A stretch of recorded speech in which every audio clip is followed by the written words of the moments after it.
Peuple de Dieu au bout des ondes, nous savons que le Christ ressuscité est le centre de nos prières, car en lui habite corporellement toute la plénitude de la divinité. Et c'est en lui que vous avez été circoncis, d'une circoncision que la main n'a pas faite, mais de la circoncision de Christ, qui consiste dans le dépouillement du corps et de la chair, ayant été ensevelis avec lui par le baptême. Vous êtes aussi ressuscités en lui et avec lui par la foi en la puissance de Dieu qui l'a ressuscité des morts.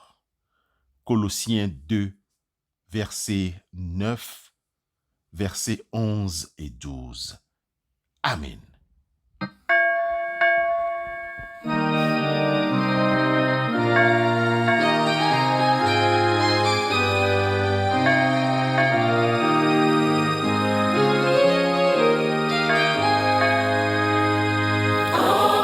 Toi, mon Dieu, mon cœur monte. En toi, mon espoir gémit. Serais-je couvert de honte au gré de mes ennemis? Jamais on n'est confondu quand sur toi l'on se repose. Mais le méchant est perdu, qui nuit au juste sans cause. Bien-aimés dans la foi en Christ, dans nos efforts pour la réussite, dans nos recherches de satisfaction et surtout quand nous n'obtenons pas le résultat escompté, il nous arrive parfois de nous poser la question suivante. Qu'est-ce qui me manque afin que je porte plus de fruits? Ou bien, comment se fait-il que je fais si peu de progrès? Bien-aimés, l'évangile de ce jour nous donne la réponse ou une réponse satisfaisante à ces questions.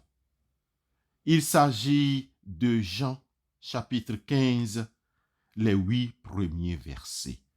Jean 15, 1 à 8. Je suis la vraie vigne et mon Père est le vigneron. Il enlève tout rameau qui, uni à moi, ne porte pas de fruits, mais il taille, il purifie chaque rameau qui porte des fruits. Demeurez unis à moi, comme je suis uni à vous. Un rameau ne peut pas porter de fruits par lui-même sans être uni à la vigne. De même, vous ne pouvez pas porter de fruits si vous ne demeurez pas unis à moi. Je suis la vigne, vous êtes les rameaux. Celui qui demeure uni à moi et à qui je suis uni porte beaucoup de fruits, car vous ne pouvez rien sans moi. Celui qui ne demeure pas uni à moi est jeté dehors comme un rameau et il sèche. Les rameaux secs, on les ramasse, on les jette au feu et ils brûlent. Si vous demeurez unis à moi et que mes paroles demeurent en vous, demandez ce que vous voulez et vous le recevrez. Voici comment la gloire de mon Père se manifeste quand vous portez beaucoup de fruits et que vous vous montrez ainsi mes disciples. Jean 15, versets 1 à 8. Frères et sœurs dans la foi en Christ, nous pouvons distinguer deux parties dans cet évangile. L'image de la vigne et sa description au verset 1 à 3 et les conséquences qui sont liées au verset 4 à 8. Pour porter des fruits dans notre vie, il nous faut demeurer en Jésus, comme les sarments ne peuvent porter des fruits s'ils ne demeurent pas sur la vigne. Demeurer en Jésus veut dire que nous sommes déjà en lui et nous ne devons plus quitter. En effet, l'agir suit l'être. Ainsi, nous sommes intégrés dans une communion de vie avec Jésus par le Père. Cette communion de vie avec Jésus ne doit pas se manifester seulement sur les bouts des lèvres, mais aussi dans nos œuvres, dans les fruits que nous devons porter. C'est pourquoi notre question demeure si nous constatons qu'après plusieurs efforts, les résultats sont maigres. Dans ce sens, Jean, dans sa première lettre au chapitre 2, le verset 6, nous rappelle que celui qui prétend demeurer en lui doit se conduire à son tour comme Jésus s'est conduit. Bien-aimés, peut-être nous portons si peu de fruits d'une vie chrétienne. Nous ressemblons si peu à Jésus parce que nous ne demeurons pas constamment en Jésus, parce que Jésus n'est pas l'eau dans laquelle nous nageons, l'air que nous respirons, l'atmosphère dans laquelle nous vivons. Nous laissons entraîner par d'autres eaux, intoxiqués par d'autres atmosphères. Alors, nous courons un grand risque d'être enlevés par le vigneron. Bien-aimés, rassurons-nous, aussi longtemps que nous avons la ferme volonté de demeurer dans le Christ, le Père, notre vigneron, est prêt à nous arroser, nous nettoyer. Le vigneron peut aussi nous nettoyer pour de bons résultats. N'est-ce pas fort de cela qu'au verset 7, le Seigneur confirme que si vous demeurez en moi et que mes paroles demeurent en vous, demandez ce que vous voulez et cela vous sera accordé. Jean 15, verset 7. Que devons-nous demander? La question nous est posée maintenant. Que devons-nous demander?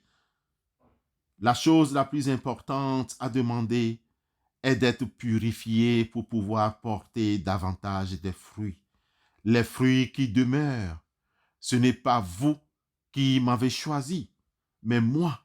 Je vous ai choisi et je vous ai établi afin que vous alliez et que vous portiez du fruit et que votre fruit demeure, afin que ce que vous demanderez au Père en mon nom, il vous le donne. Jean 15, verset 16. Frères et sœurs dans la foi, c'est ainsi que nous mènerons une vie dégagée de tout péché.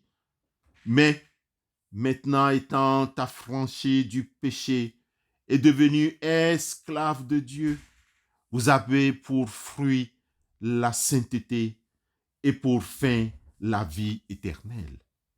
Car le salaire du péché, c'est la mort, mais le don gratuit de Dieu, c'est la vie éternelle en Jésus-Christ, notre Seigneur.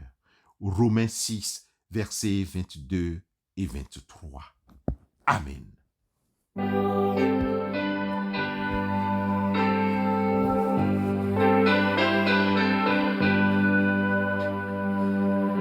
Je suis la vigne, et mon père est vigneron. Je suis la vigne et vous êtes les sarments.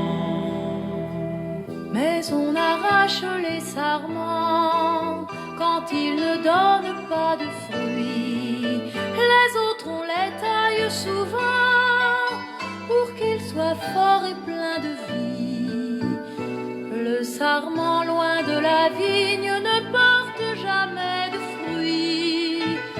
Il est sec et si fragile que la flamme s'en nourrit. Je suis la vigne et mon père est vigneron. Je suis la vigne et vous êtes les sarments. Ceux qui se plaisent à rester sourds, je les ferai jeter dehors. Ceux qui demeurent en mon amour, je les comblerai plus encore. Si quelqu'un renie mon père, il se condamne à mourir. Comme un cœur qui se dessèche ne peut plus rien accueillir. Je suis la vigne et mon père est vigneron. Je suis la vigne et vous êtes les sarments.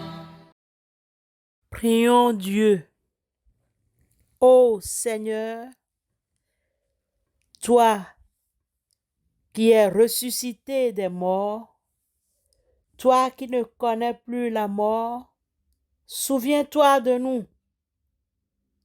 Souviens-toi de nos frères et sœurs qui viennent de perdre une âme qui leur est chère.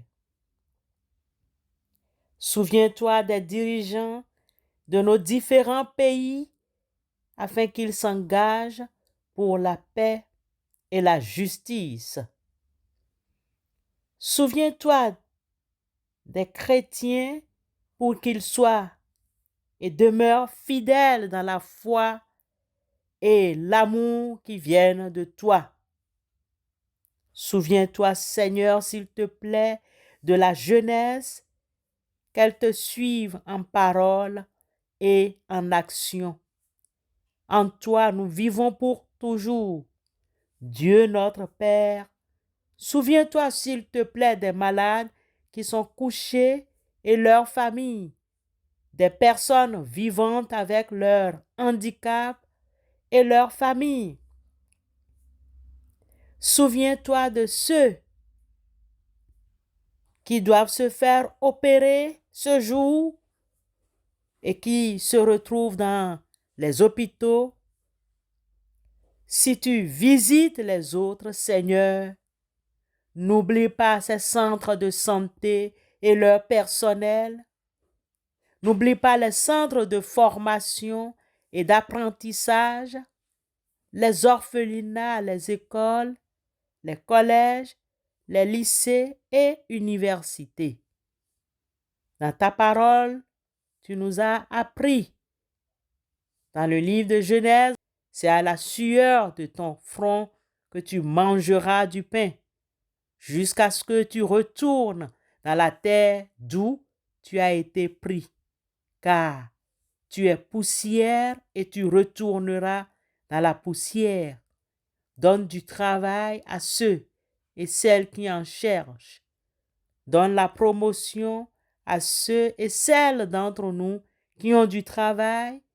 Bénis les fruits de nos labeurs. Nous te remercions au nom de Christ Jésus et chantons la gloire de ton nom maintenant et pour les siècles des siècles. Amen.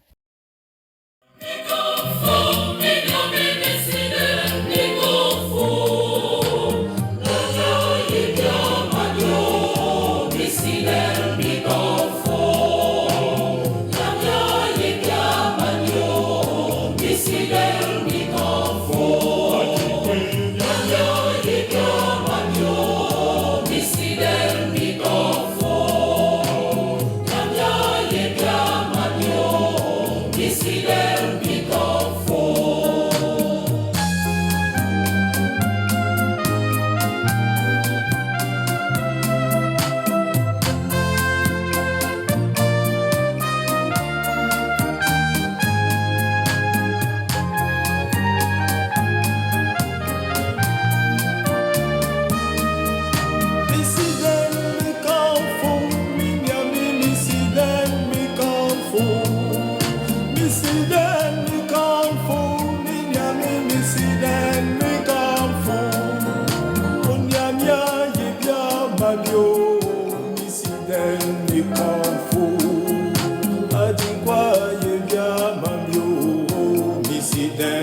Bien-aimés dans la foi, que Dieu notre Père, par sa présence et sa parole, nous accompagne et nous conduise.